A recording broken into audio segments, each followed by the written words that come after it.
My name is Aileen, and I am a grateful recovering alcoholic. My sobriety date is December the 28th, 2011. And I am a mom. I have two beautiful children that I love immensely, and I believe that it's that love for my children and the fear of losing them that really has been the catalyst to the beginning of my journey of becoming sober and living a life of recovery now for the past almost 9 years. I always tried to control my drinking with my own self-will. I always sort of made deals with myself. I'd barter.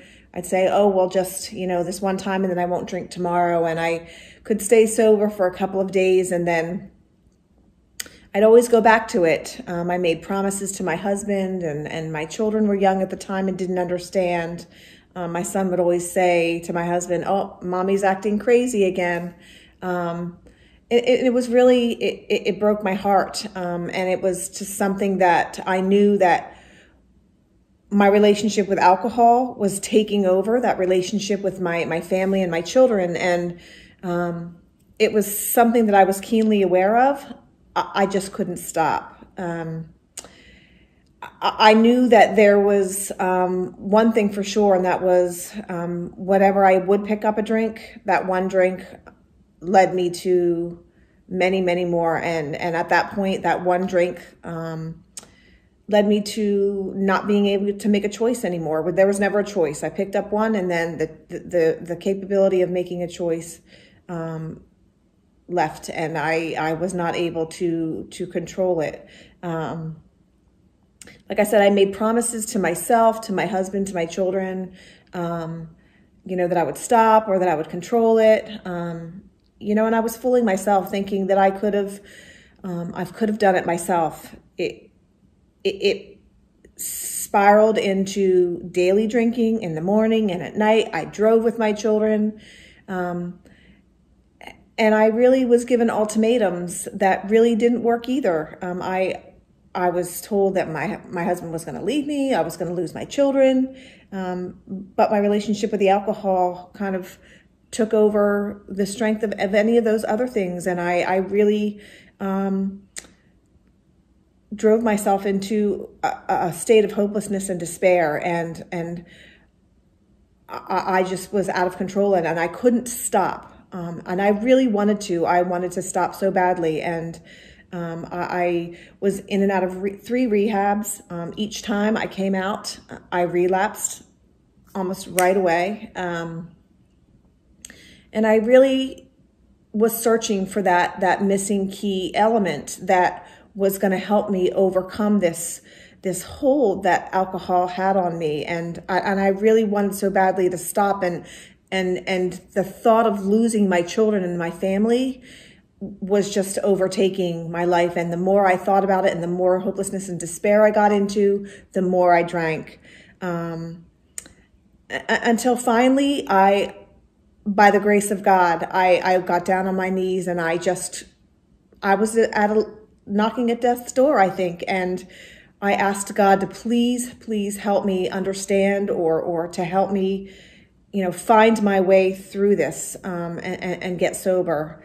And I tell you that my relationship with alcohol had damaged every aspect of my life, and I really just didn't want that anymore.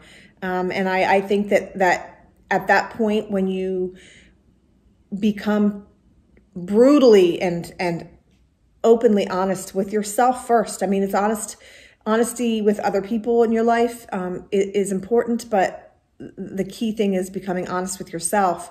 And if you have that want to stop and you're honest with yourself about being willing to do whatever it takes to do it, it's a very, very simple process, but it takes a lot of hard work.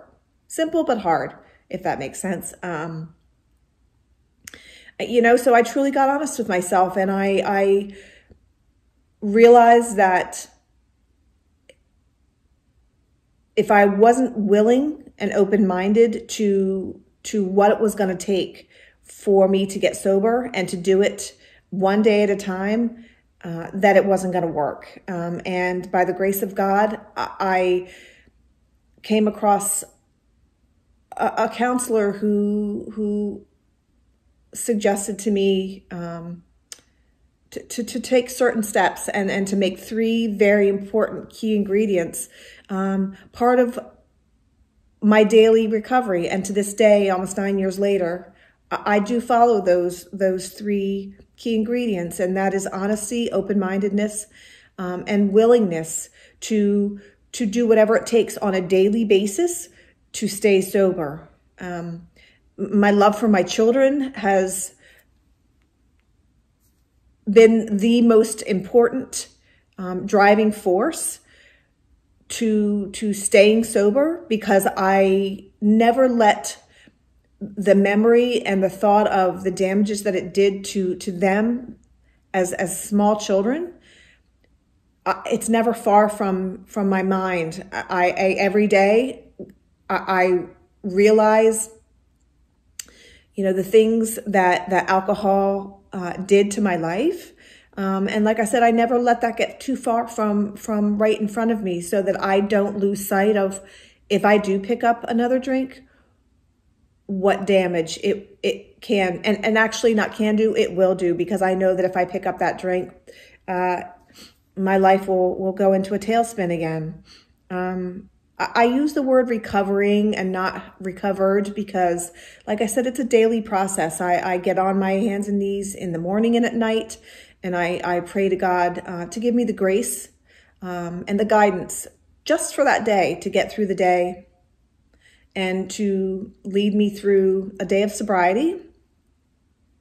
And that's been a lifelong journey for me for the last 9 years, and will continue to be what I use to continue living the life that I have today. My children are grown. I've been married now with my husband for about 25 years, which is truly a miracle.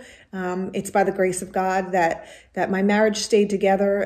My relationship with my children is a beautiful thing. And to be honest, I will not allow alcohol or any other substance to become stronger than that, because that's so much more important to me than it is to pick up a drink. I really just want to tell anybody who's thinking about recovery or about sobriety that you can do it, that it's not easy. And if you truly, truly get honest with yourself, and you are able to pick up the phone or reach out to somebody and say, I need help. There are so many wonderful, wonderful therapists, recovery groups, and other people in recovery, peer support, that are there and willing to share their faith, their strength, their hope in helping you also be successful in a life of recovery.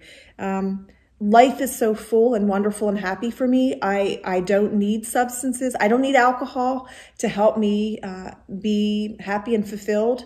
And I allow those things that are truly important, like, the love of my family, the love for my children, and really the love for myself. I have a lot more love and respect for myself than to pick up a drink and allow that alcohol relationship to do the damage that has done in the past. I can't stay sober alone. That's the one thing that I always remember. And that if I ever feel that I'm having a difficult time, or that there may be a possibility that a stressful day is coming, I always reach out, pick up the phone, call another addict, go to a meeting,